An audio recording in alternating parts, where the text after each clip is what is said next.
Thank you for listening to Season 7, 7 Million Bikes, a Vietnam podcast. I'm your host, Neil Mackay. For those of you that listen to the podcast regularly, you'll know that Adrian and I have been in Vietnam now since 2016.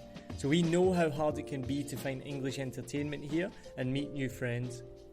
Through the podcast and our events, we're building a community of like-minded people so you can have fun, connect with others, and discover more of Vietnam. Become a member of the 7 Million Bikes community and you'll get free tickets to our events, free 7 Million Bikes face masks, episodes a day early, behind-the-scenes content, and invites to special events for community members. If you join the community before the end of September and live in Vietnam, you'll get a free 7 Million Bikes face mask sent to you straight away. The link is in the show description, so check it out and join today. Thank you so much to our existing community members. We look forward to seeing you again soon. This season, we've gifted sponsorship of a Vietnam podcast to two amazing charities close to our hearts, the Blue Dragon Children's Foundation in the north and Saigon Children's Charity in the south. Please check out the links in the description to learn more about these amazing organisations and donate if you can. Don't forget to follow 7 Million Bikes on Facebook, Instagram, YouTube, and I cannot believe I'm saying this, even TikTok now. Enjoy the episode and thanks for listening.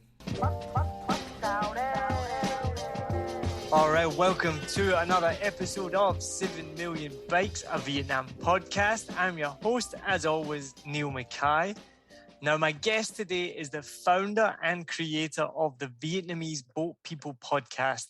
It's an award-winning podcast which shares the stories of Vietnamese diaspora.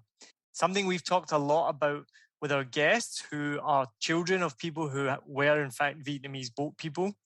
She's the youngest of 7 children and was born in Nha Trang here in Vietnam before her family risked their lives to flee Vietnam. My guest today, I'm very excited to have on, is Tracey Nguyen Mang. Thank you for coming on. Thank you so much for having me. You are very, very welcome. I'm very excited to have you on. I try not and get too overexcited for certain guests. I don't want other guests to feel bad, but I have been excited for this one, and partly because I became aware of your podcast. I don't know exactly when, either early this year or late last year. And then all of a sudden, it was one of those things, then the topic just kept coming up with my guests, because if you look back through, I have a lot of VQs or Vietnamese overseas. I know different people use different terms, but people that are the diaspora from around the world, which I'd never even heard that word before. And then now I realized that it's a really important term, and it's especially for Vietnamese who are now very much spread out across the world. So honestly, as soon as I heard your podcast, which is really amazing, congratulations on that, and congratulations on winning an award. That's amazing. Almost immediately, I was like, I want to have her on the show. So look, let's get into it. Tell me all about a Vietnamese Boat People, because I've listened to it. I love it. I think it's unbelievable. For me, as a non-Vietnamese person, I've lived here a long time, obviously. I'd read some books. I've read a little bit about Vietnamese boat people, but I've learned so much more from your podcast.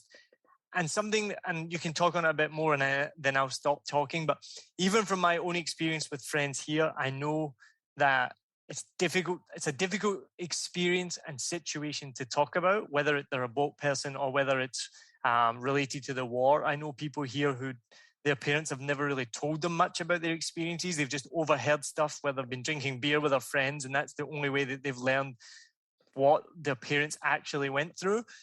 And so that's what I think is... So I kind of knew this already, and then listening to your podcast, reading your website, and seeing that's actually a massive, massive, I don't know if you say issue or challenge, you could call it, around the world for the Vietnamese diaspora to have those conversations. And one of the things, and then I will stop talking, and I want to hear from you.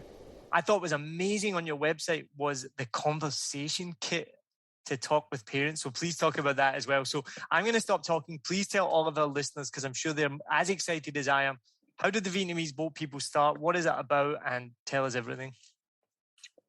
Thank you. No, all your observations are right on point.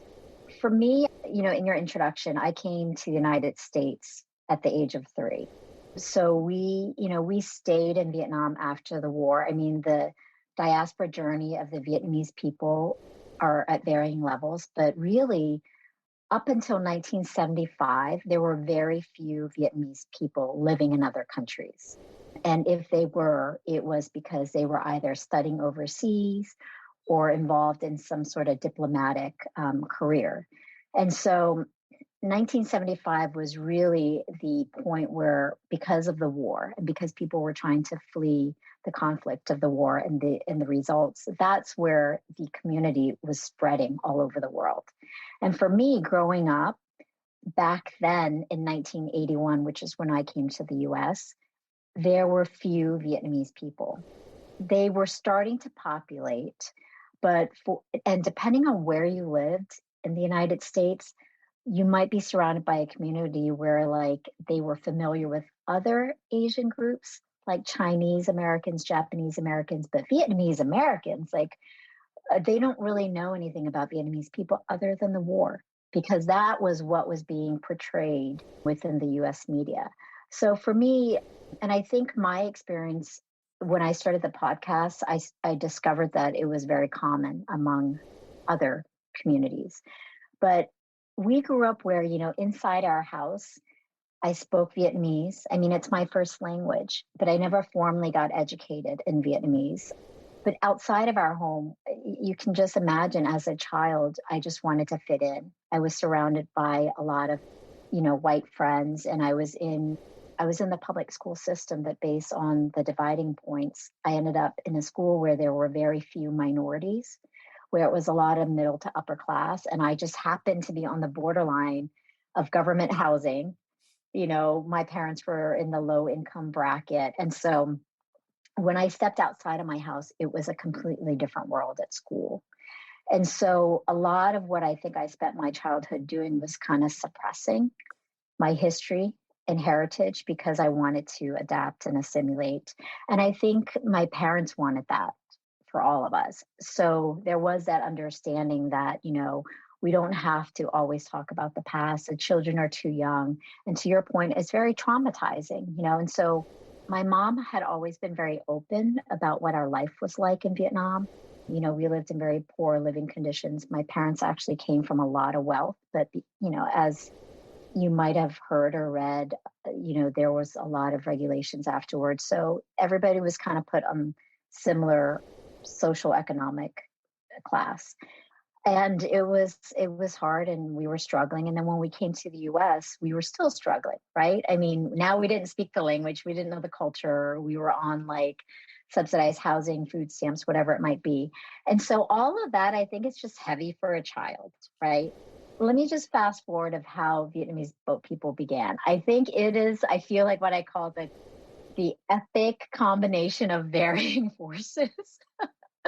One, I became a mother.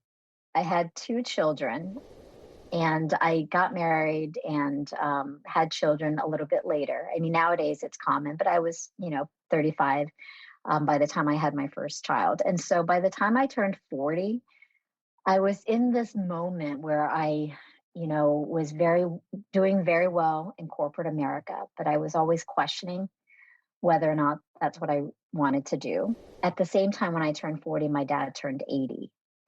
And I'm the youngest of 7. So, my children were born and my dad was 80 and my youngest child was 2. I think my other one was 3. And I just felt like, oh my gosh, I don't know how much longer my parents are going to be around. And I just am not sure that I know enough about our history to be able to even tell our children. And also like all these things were coming back to me. My children were born in New York City. And also this generation of parents were crazy. I mean, I was constantly looking for the best preschool, every, gadget that came out, learning or comfort, whatever it might be to raise your child. I was all over it. I was like monitoring their poop schedule on my mobile app, like crazy things that like my parents never had the time to think about. And, we bought our first house. Both my husband and I had demanding jobs. So we had a nanny to take care of the kids. So I was just at this phase of my life where I was like, everything that I'm able to provide for my children today is nothing that I grew up. We came from very humble, modest beginnings in the US. And so it just felt like I was distancing them from all the history and the upbringing. And it also made me question like the values of how I was raising my children. And so all of these forces going on in my mind. So finally, one day I said, you know what? I should just record my family's story. And I bought a mic and I went down to DC because my parents were in Northern Virginia at the time. And I just said, hey, I'm kind of starting this oral history for our family. Can you just like tell me the story? Because I just, I want to save it for like the grandchildren. I was like, I feel like growing up, you told me bits and pieces of it. And that only came from mom. And dad never talked about it. And my brothers never talked about it. And so my family it goes 4 boys and 3 girls. And so my oldest brother and I, the age gap is 17 years. And in 1979, my dad left with my oldest brother. In 1980, my 3 brothers were teenagers. They escaped by themselves. And then in 1981, my mom took my sisters and I was 3, and my oldest sister was 10. So these were 3 separate escapes, 3 years apart. And if your listeners are not familiar with these journeys, it was very expensive and risky to leave at that time. So for an entire family of 9 to leave together, 1, we could not afford it, but 2, it was highly risky. And then also the thought process is if some family members can make it, outside into the United States, perhaps they can send money and support the ones that are left behind. So that is a very common theme among families back then when they were trying to flee the country. But my brothers had a really hard time because they came here as teenagers. So they were already put in the school system in high school, if you can imagine, and they didn't speak the language. And back then there was no ESL, English as a second language. That course is now common in the public school system, but they didn't have that back then. So my brothers went astray, as they became teenagers and young adults. So like our relationship wasn't close. And I was too young to even like ask them the right questions or even be curious, to be quite honest. My dad is your typical, I think, Vietnamese man, very quiet, very reserved. I actually don't remember having a real conversation with him longer than 20 minutes. That was just how our relationship was. But now I was 40 and I'm like, what the heck do I have to lose? and I think as soon as I told my dad that, I said, you know what, I just want to share this with the grandchildren, Dad. I feel like I don't really know anything. Like, I don't really know how you and Mom met. I don't know like what your escape was like. So for the first time, my dad and I talked for 6 hours. I'm not kidding. Like we didn't even eat. Like after breakfast, we sat down, we skipped lunch. I mean, maybe we took, restroom breaks and had some coffee and water, but my dad was just so open and honest. And I learned so much about what it was like for them through his perspective too, which I think is very different. And then I went on to my brothers who, again, I never knew their story. And I never knew how hard it was for them, living in Vietnam at between 8 to 14 after the fall of Saigon. And they all of a sudden had to become men. They had to go out and earn a living because they had these 3 baby sisters that they were trying to help my parents raise. And it was like their entire childhood was gone. And even in the US, it was gone, right? Because now it was like a whole different set of challenges that they had to come through. So I collected all of those stories. And along the way, I was also reading other books and stories, and I was doing research on oral histories. And I didn't know what to do with the recordings, to be honest. I was like, okay, so now I have like over 20 hours of family recordings. I'm like, I could just stash it away and be like, I did my job, I don't know everything, but I feel like I know so much more than I ever did growing up. But I had this itch in back of me that said, you know what, I cannot be the only one trying to understand this.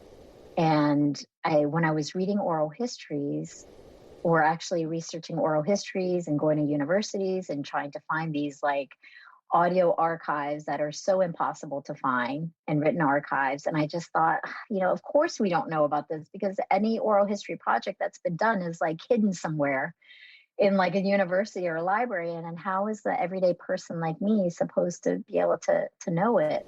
And I also started reading other books. Like around that time, The Sympathizer was extremely popular. I know that's fiction, but it's based on a lot of like lived experiences, as you know, how Viet Thanh Nguyen came up with the whole plot. Thibaut's The Best We Could, which I love. It's a graphic novel about just her upbringing and her parents' background. I read Tan Ha Lai, Inside Out and Back Again. So all these books I was absorbing. And what I was also finding, which I think when we started the podcast in 2018 is so different than what the environment is right now for Asian American narrative. I just was finding that there weren't a lot of published books, number one. Number two, the ones that were published were typically memoirs or about an individual story. And I said, you know what about like just everyday people like me who want to share their story? Or what about like just letting other people kind of reconnect with their own family stories? Even if their families aren't talking about it, they can learn about this history through other people's stories. And I also just loved podcasts at the time because I was commuting a lot. So I was always listening. So I know I'm rambling, but long story short, I said, I'm going to start my own podcast. I have all these recordings, and the first season is going to be about my family. I'm just going to put it out there. And it's going to be highly curated because I think Vietnamese people, our heritage is centered around food, community, and story. And I thought, you know what, it's going to be curated and it's going to be like storytelling.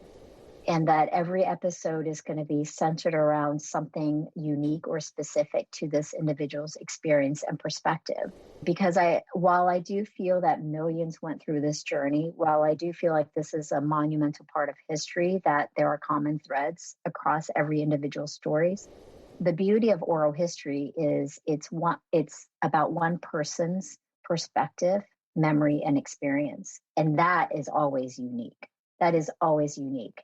No individual is ever the same, and no individual's interpretation and observation and outcome of what they've experienced is exactly the same.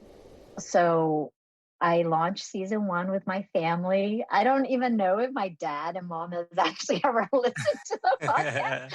I'm sure they're like, oh, I don't want to hear myself talk. And from that point, I just started my own website. I started social media. I was like, hey, if you have a story to share, contact me. And to my surprise, organically, people were contacting me. And the first few, as you know, as a podcaster, I kind of had to find people. So I was watching documentaries, I was reading up, and I would reach out to people and be like, hey, I read this about you, and I'm starting this podcast, and it's really simple. Nothing you have to do other than spend an hour talking on the phone with me. And I think because I had season 1 out, it really, I think, showed people that I was very honest and sincere in what I was trying to do, that I was willing to put my family's vulnerable story out there. And, that I was doing this because I really wanted other people to learn about this part of history. It's not taught in American history books. I don't know what the Vietnamese history courses are like for children. I can imagine it's censored in a lot of ways. I don't know what it's like overseas, but in the United States, when they teach about Vietnamese history, it's about the Vietnam War, and it ends at the Vietnam War. And that's not just excluded to Vietnamese. That's, I think, all Asian American history is not widely taught in the public school system. That's something that here in the US, we have been trying to change in the last year with the whole AAPI campaign. But for me, it was just all of those forces that drove me to start this. And having children of my own and feeling like their narrative wasn't represented, feeling like at some point they're going to grow up like me and want to understand this. And I wanted to have resources out there. And the podcast was important to me. Like, I was very specific on how I wanted the show to be. I didn't want it to be a long oral history of an hour or more that was unedited, because I just thought, these are interesting stories. But if they're not told in a storytelling format, people would lose interest. I also felt like I was designing it for people like myself, where I was a full-time working mom. I had all these priorities and I really don't have a lot of time investment. So I would like something bite-sized and packed with content and drama. And so the editing process, I just took a lot of time and craft with it. By the way, I knew nothing about podcasting. I went to night class at the local film center. I YouTubed a lot of courses. It was trial and error. I feel like I knew how to tell a good story just from my corporate background in management consulting. I was used to like crafting pitches and stories and trying to like know where the hook is. But technically, I didn't have a lot of the other skills. And so all of that I had to learn myself until I finally just put an ad out there. And surprisingly, people volunteered their time. Creators, and our team is mostly based on volunteer, but people who are Vietnamese Americans who are creators and editors who believe in this mission are now a part of our team doing this with me. And it's been such an amazing journey. And now, even more so, I see all these books that are coming out by Vietnamese authors and people sharing memoirs or fiction and really representing our narrative. And it makes me so proud that, our podcast is a small part of that journey that the younger generations are able to experience. So I don't know if I answered all your questions. No, I'm mesmerized here listening. No, that's unbelievable. So I'll just touch on a few things. Your last point there, though, I think you're a big part of it, not a small part. I think going forward, as far as I have seen, and I don't know every podcast in the world, but I don't see anything else like yours. Podcasting is so massive. So if anyone's looking for something like yours, you're going to be the one to go to. You've built up, obviously, an amazing community. I've seen your social media and your website. We can talk about your logo design as well in a minute, because I know a bit about that. That's in the background there behind you if you're watching this on YouTube. If you're listening, you go and look up the Vietnamese podcast, the Vietnamese Boat People, you'll see it. One funny point I want to make is you say about the Vietnamese history not being taught in the American public education system. They barely teach their own history correctly, so I wouldn't really trust them to teach anyone else's history, to be perfectly honest. So someone has to do it themselves, so good job. But no, honestly, I was absolutely loving listening to you there. I love the genesis story of anything, but the genesis story of this, I like to hear the behind the scenes of what was going through your head, why your choices as a mother, whatever all those choices where you described at the beginning that made you want to do this, that. And it really really resonated with me because, so the last time I went home to Scotland, so my grandfather now is 92, and my grandfather is closer to me than a father. He's like my best friend in the world and like a father figure to me, but he's 92 and he's very aware of his own mortality, as am I. And so for that same reason, I did the exact same thing as you. I sat down with him for an hour. It was my last day and I finally had some time. And I had my podcast microphone with me in my suitcase for this reason. I brought it with me home to Scotland. I had the Blue Yeti. I don't know if you know what the Blue Yeti Blue Ice, is that the name of it? We'll be right back. Join pilot and adventurer Fernando Pino as he takes you on journeys to discover exciting destinations across the UK and Europe. You'll fly with him to hidden gems and experience local culture, from bustling streets to serene hideaways and the best places to eat, sleep, and play. Travel Plans is more than a podcast. It's your ticket to exploring the world and its history with a friend. In this episode, we are flying to discover a beachside paradise perfect for the whole family. Discover golden sands, activities galore, and even free childcare so you get your own break too. Why am I still here? Blue Yeti, that's what I had too. That was my first mic. Me too. And it broke pretty soon after I got it. And I never was able to get it fixed, because I even went to like microphone places. I tried posting on expat groups here, because that's how you survive in Vietnam, asking, does anyone know where I can get this microphone fixed? And I've still got it in the cupboard. One day, if anyone's listening to this and you're in Saigon and you can fix microphones, please reach out to me, because it's like a 2.5 million dong, which is like $120 microphone. And it's just been sitting there. Anyway, yeah, so I took that microphone back to Scotland. And I sat down in my grandpa's spare bedroom with him for an hour. And I knew a lot of his stories. I wasn't really getting much new because, you know, through the years, my grandpa's a big talker. That's why I'm basically like a replica of my grandpa. And I got him to tell these stories that I kind of knew little bits about. I got him to tell him on record as well how he met my grandma. And it was the exact same, similar to you. Like, I wanted that on record for the family as well. We've got quite a close-knit family. And so I recorded it and then I sent it in the WhatsApp group. Like, here's my conversation with Grandpa. And you know what? I don't think I've ever listened to it again. And I see it on my computer in my folder that I have, and I see it. I'll listen to it one day. I don't really feel the need to yet. But so beautiful to hear your story. And sorry, at one point you might have seen me looking at my phone and I wasn't being rude. What I was looking up, you were talking about books. And one of the things that, I don't know if you know, there's a website here called Saigoneer, which features Saigoneer. And they just posted this book. I immediately went and downloaded it on my Kindle, and I've just started reading it. It's called, what's it called? Build Your House Around My Body by Violet Coopersmith. I haven't heard of it. I'm going to write it down. Yeah, I can send it to you as well. But yeah, Build Your House Around My Body by Violet Coopersmith. So if she's listening by chance, I'm going to be reaching out to her soon to see if she'll come on. But my point about that book and why I wanted to bring it up is what you said a little bit about literature and whatnot.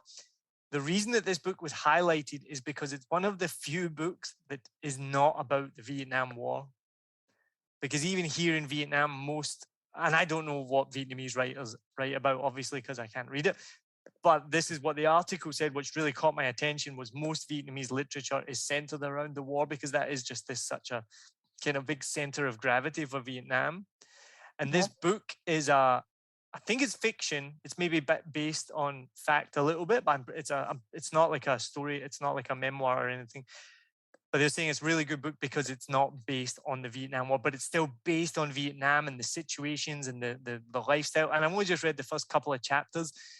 But being someone who's lived here that long, I realize, if you read this in the US, you're like, oh, yep, okay, all right, okay. But I'm reading it and it's like he rolls his bike down the small ramp outside the front of his house. And I was like, yeah, I know exactly what that looks like because we all have them.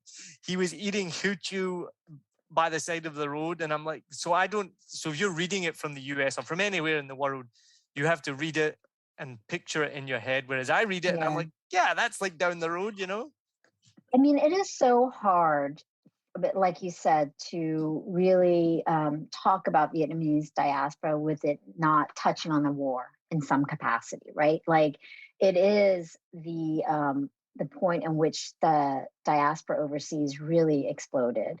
But it also is it's not just the Vietnam War, it's the centuries of war that Vietnam had to endure, right?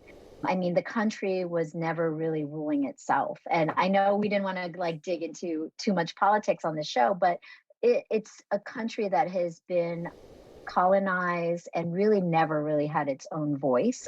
I think it's still trying to find its own voice, but it's doing an amazing job. But so it's hard to get away from all of that war conflict. The one thing about our podcast that I also emphasize, to your point, is that we are going to touch on the war, but it's not about the politics of the war. It's about the impacts that the war had on individual, everyday citizens, Vietnamese families and individuals. But I always say that our show and our stories, really what it centers around is what I call the human spirit. So a lot of what we curate in our storytelling format is I try to build an emotional connection to the listener. Like I want the listener to feel like he or she really understands this individual story as they're listening to it, almost as if like they're sitting in the same room having coffee together or like tea or talking over a bowl of, and really like intimate face to face, like, I'm going to give you a peek into my diary type of thing. So like emotional connection is really important to us. But when I say centers around the human spirit, it's because I do believe that every story that we've tried to tell that there are common strengths and emotions and resilience that humans in general have within them. And this podcast just happens to be sharing it about the Vietnamese community. But you don't have to be Vietnamese to be able to connect to that inner strength, to know that, like, yes, times, can be very difficult, but we all have it within us to really fight through it or to heal in some capacity, even if we're still fighting through it.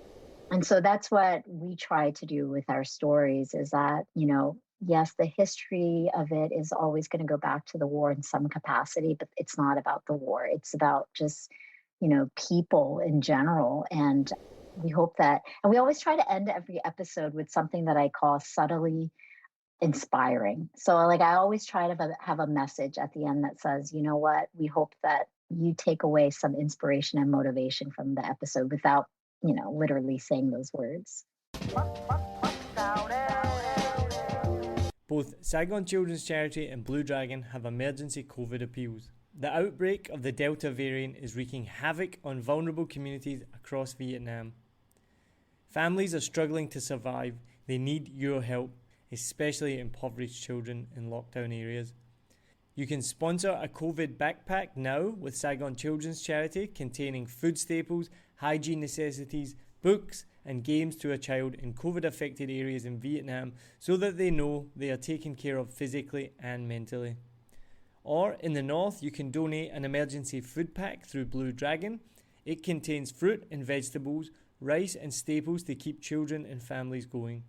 Food will be bought locally and will include a mix of fresh food and longer lasting items. For families who are hard to reach, your donation will provide a cash grant to buy food at the local market. The links to donate are in the description, and if you're in a position to, please donate whatever you can. Thanks.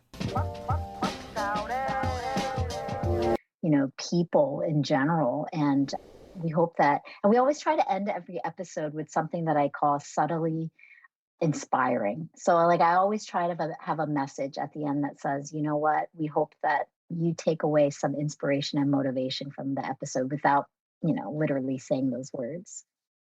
Now, you do a fantastic job, and listening to you now talk about it makes me realize again even more. So you're talking about this format that you've went away and learned how to do. And I guess as a listener, I just listen to it and enjoy it.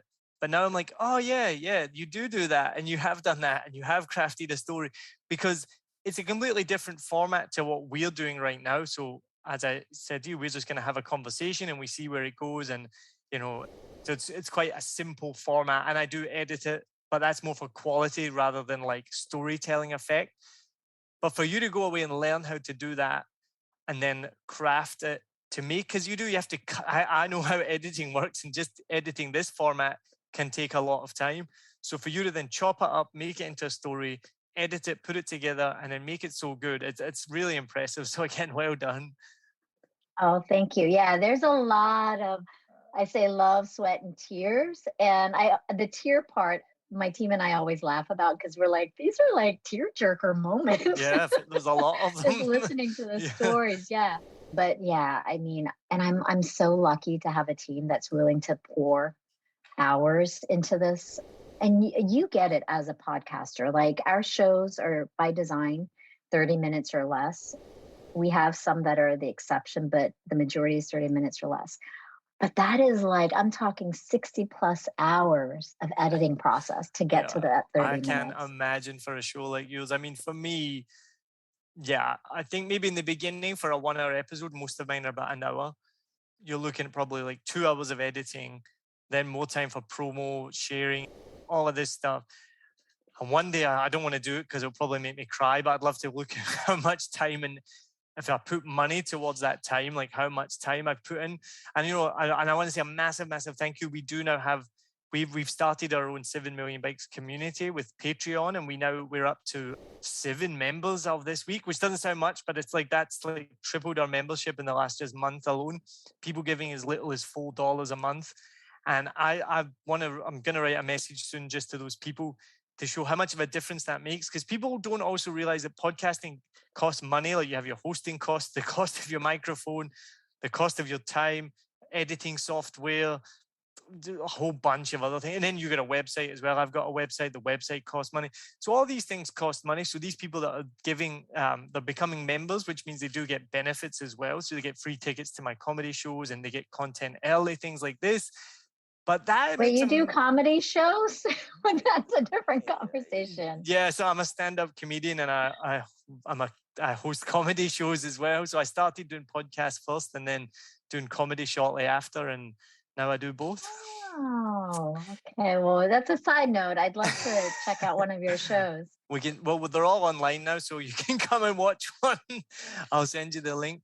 But yeah, so it's really nice to have that support from people. But you're talking about the editing. Yeah, so I mean, there's hours and hours goes into it. And again, this episode will be about an hour long. We spent half an hour getting the login details correct to be able to talk to each other. We've gone countless emails. So none of that's a big hassle. It's all easy, but it's all like there's a lot of effort goes into that to make this show, to make yours, which you're telling a story. Yes, 60 hours for half an hour. I can absolutely believe that. But I wanted to follow up on a couple of things you said, which I think you'll find this quite funny. One of the first ever episodes I recorded was with Lewis Wright, who's now the producer of this podcast. And one of the questions I asked him, which I was asking every guest in that first season, was, what is the common misconception about Vietnam? And I'll always remember his answer, because what he said is, I have family back home who still think that everyone's going about in conical hats and it's all rice paddies, and I live in this like rural, rural Vietnam, because that's what they're portrayed as in these every war movie and everything you see of Vietnam. He's like, I have to explain to them I live in like this big city, like metropolitan bustling city with all the mod cons. So that always makes me laugh, because I think that's still a common misconception, like you mentioned quite a while ago, about people thinking Vietnam is one way. The other one, so another fellow comedian, Tommy Prachinsky, he has a really, really funny joke, which is on the same premise that people back home, and he's American, don't understand that Vietnam's different. So he'll be on the phone to his dad, and his dad will be like, oh my God, what's that noise? Is that a helicopter? And he's like, it's just a motorbike, Dad. Like, but his dad still got this in his head that, there's a. So I think there is this massive misconception. But do you think, so my question was going to be, I can't tell if it's only because I'm doing this podcast and I'm speaking to people like yourself and Sarah Nguyen and all these amazing Vietnamese, like Levi Oi, she's a DJ from Berlin, Lim Vi Sai, who's a musician and an actor who's from Germany, now lives in Vietnam. I've talked to, I forget her name off the top of my head, but she's from the Vietnamese Overseas Organization. Am I just seeing it because, like, my unique perspective, I'm looking for it? Or is the Vietnamese, that I say diaspora, you say it different to me because you're American. How do you say it? I say diaspora, but I think diaspora. It can be pronounced either way. I say diaspora. I'm probably saying it wrong. My wife's American. She tells me I say everything wrong. Is there a big shift, or is there a big not uprising, but like, are they becoming more prominent? Or am I imagining that? No, I actually questioned the same thing recently, because I felt like in 2018, when I started the podcast, I felt like there were only a handful of books and communities or individuals that were really at the forefront of, sharing our narratives. And then I saw more and more. So I was like, is it just because I'm paying more attention, or I'm in this space and I'm swimming in this circle? And I think it's a combination of both. What I do think, and this is part of how we defined the organic growth of Vietnamese Boat People podcast. I think that what we're seeing is that generations like myself and younger, we're all coming of age. And what that means is that we're at almost the 50th anniversary of the fall of Saigon. So it feels like it's the pivotal moment in which our generation, it's not that we have forgotten about the past, but we have less of a baggage than our parents do. We are a lot more culturally assimilated to the countries in which we've grown up in. And we're raised to have build our own voice. And whether or not our parents want us to, because that is like a whole set of topics that I think in I've future heard this from other guests. Yeah.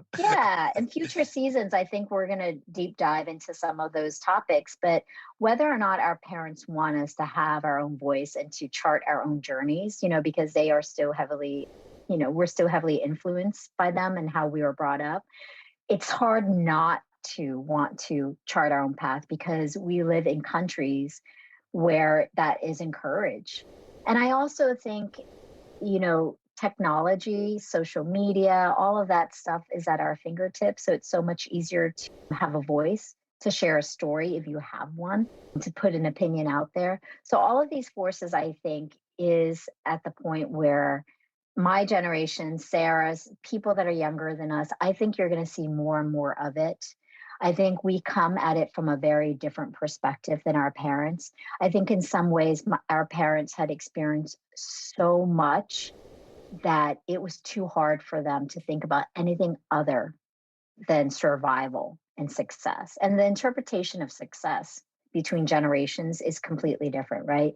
But for them, it's like all those sacrifices that they've made. It doesn't matter if you aren't, have a lucrative job, have a home, getting married and raising kids. For most of them, that's what success is and having a great education, because it's all of those things that when they were growing up, they didn't really have a chance to do. And so they have, worked so hard so that their children could. And I just feel like we're coming of age. We're in this environment where we have a lot more confidence to speak up and speak out. And I think, to answer your question, I think it's a little bit of both. I think because of the media space that we're in, we're seeing a lot more than maybe the common person.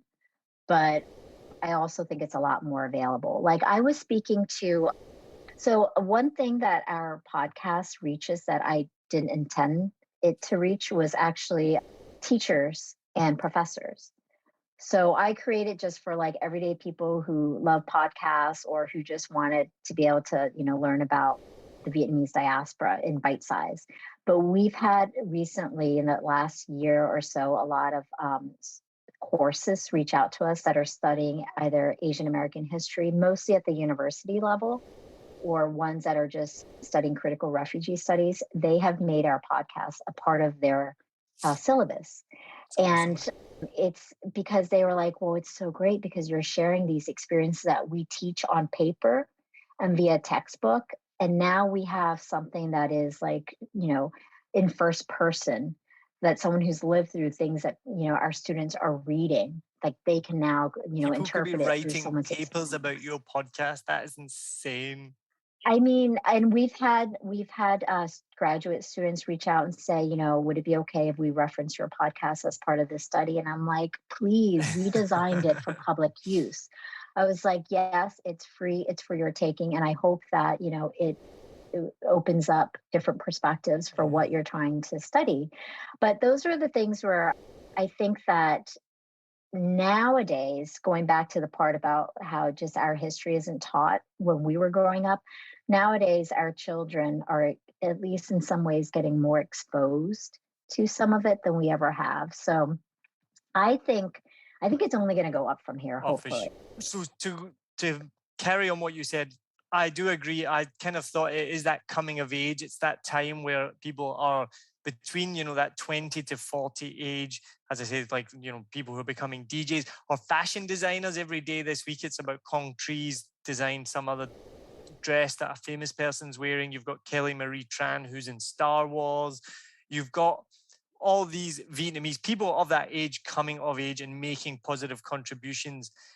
Not that they weren't making positive contributions before, but now more visible contributions. And then it comes through like the coffee and the food as well. The food, obviously. But I think that's maybe what's changing is Vietnamese you just used to think of Vietnamese food. There's a whole episode on bloody King of the Hill about how he ate pho. It's the most amazing thing in the world. It's the stupidest episode I've ever seen. You know what I'm talking about? Now, it's different. And while you were talking there, it made me think, have you watched Master of None by Aziz Ansari? Yes.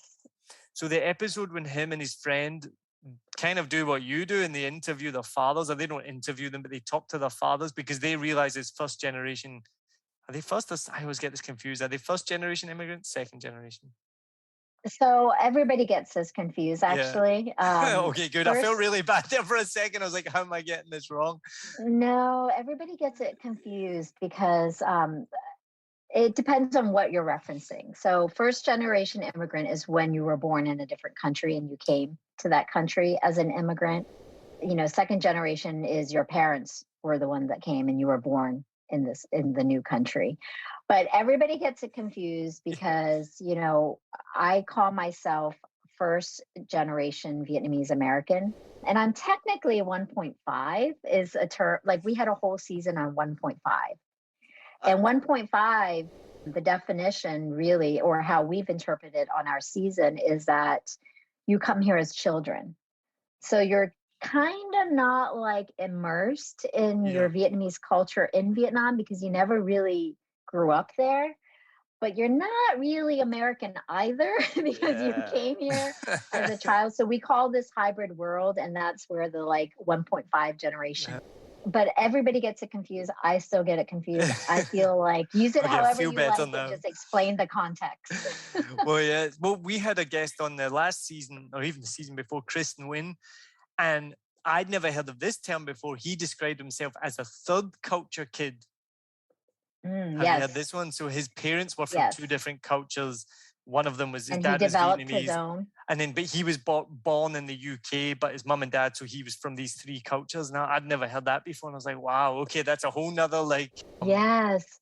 So third culture is similar to that hybrid definition I just used. Is third culture is essentially when you neither are deeply rooted in one or the other, but you're a hybrid of both. And so you therefore have developed, or you're part of a community of a third culture. And I think it actually originally started with maybe like the expat community. So expat kids were kind of in that hybrid world. But since then, it's very much talked about, in generations like mine, where we are living in this third culture, right? Because we have the Viet culture, but a lot of ways it's evolved too, right? So Viet culture in America is not necessarily the same exact Viet culture that's happening in Vietnam, right? So I think third culture, that's what it's about. It's sort of like this hybrid combination of different cultures and countries that then the individual takes forward. Well, touching on this, and I was going to ask you about this. So you arrived in America in 1981, right? And so you said you spoke Vietnamese and you speak Vietnamese, you learned from your parents. But we've learned this on the podcast through interviewing people. You speak a different Vietnamese to people in Vietnam. And I found this fascinating that Vietnamese language for people who left around that time period, their language stopped. So the word for airport is the one I always can reference. So there's now a different word for airport than from when your parents left. Wait, what is it now? Phi Chung is how I would say airport. It's not Phi Chung. I can't remember now. I don't know. I can't speak Vietnamese and I can't even remember the basic parts. But Phi Chung was the one that one of our guests, it was Tam Le. I don't know. Do you know Tam Le, who's based in Houston? She's the chef. Lemon Tam. She's amazing. It was her that told me about this because she landed with her parents and her parents were calling it Phi Chu. Or is that what you said? Yeah. And then she's like, no. And she's, no, it's not that. We don't call it that anymore. And then I had a guest on this season the episode just came out, Toin Vo, who runs a language school here. And her target market is Viet Qs and teaching Viet Qs and updating their Vietnamese because they moved back to Vietnam thinking they can speak Vietnamese. And then they speak Vietnamese and people are like, what is that you're talking? Yeah, I mean, it's a real thing. So, this is another actually topic that we're going to explore in future seasons. But going back to my generation and younger, we learn the language through our parents. And my parents sent me to summer school for Vietnamese language, which I hated. And now I totally regret not paying attention. The second guest to say that. The second guest we had, I think it was Le Minh Tam. You, I am not unique in that perspective. I bet 95% Vietnamese Americans you speak to are going to say very similar things. Yeah, she said she hated it. Then she moved here and she had to relearn Vietnamese. And she's like, I had to spend so much money to learn Vietnamese. Why didn't I just learn it when I was younger? And then you regret it. You regret it, right? You grow up and you're like, oh God, what a valuable thing that I totally, did not appreciate. But so I read and write like an 8-year-old. I speak probably more like a 16-year-old. Yes. And it's kind of similar to like, but think about like the English language. The English language evolves as well. Yeah, So I think it's very similar. You know, it's like the word groovy isn't used.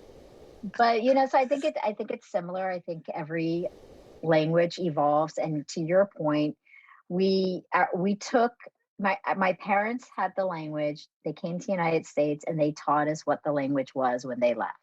And so that's what we know. But there is this whole, I think, I would call it sort of like almost like similar to the coming of age. It's like a 360 journey where I think, you know, our generation lost our language essentially. Like even if we kept our heritage, we've pretty much lost our language. And I think there's a movement to circle back. Like right now, I really would love to teach my children Vietnamese. I've been trying to. I live in a mixed race household. My husband's not Vietnamese. So like it's really hard to be disciplined when you're the only one in the house. And that was even harder because I was a full-time working mom. And so like they weren't interacting with me as much as they were with like their preschool teacher or, you know, so it becomes very difficult. But I think the 360 is that like everything that we try to not focus on growing up, like who needs Vietnamese language? I'm just trying to learn English. I'm just trying to like make it in school and succeed, is coming back to be like, oh my God, my kids have to learn Vietnamese. Like they can succeed in both Vietnamese and English. Like, why did I ever think that you couldn't do both? You know?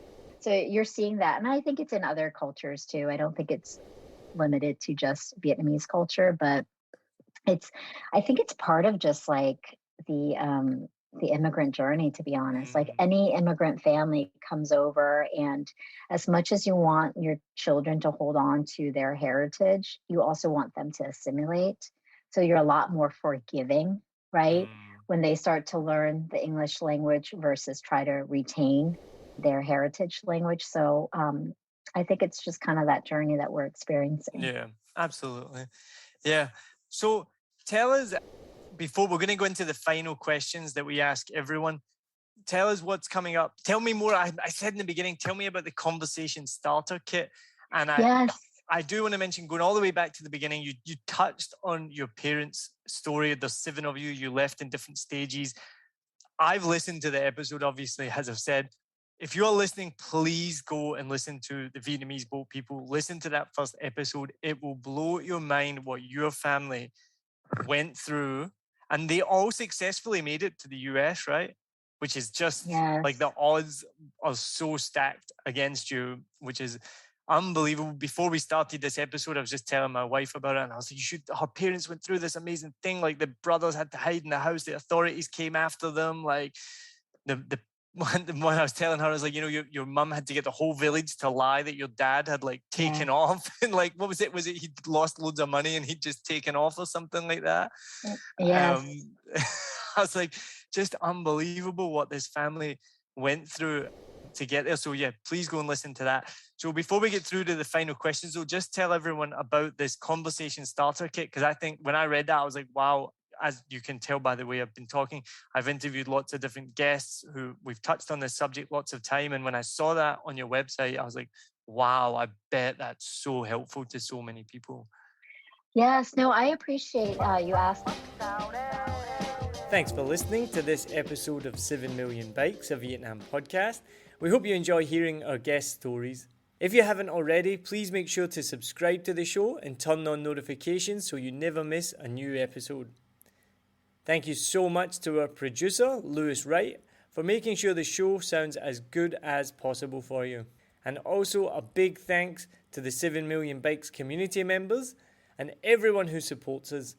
Don't forget, if you haven't already, you can join the community today. The link is in the description and you'll get free event tickets, a free 7 Million Bikes face mask and invites to special member events. Also follow us on Facebook, Instagram, YouTube, and I'm still ashamed to say this, TikTok. Most of all, if you can, please donate to Saigon Children's Charity or Blue Dragon's Children Foundation's COVID Appeals. Remember, we have 6 seasons of stories to share with you, so check them out if you haven't already, and we hope you can listen to future episodes too, so you can laugh, connect, and discover. Cheers! Hột vịt lộn, hột vịt sữa, trứng cút lộn, mất xào đen.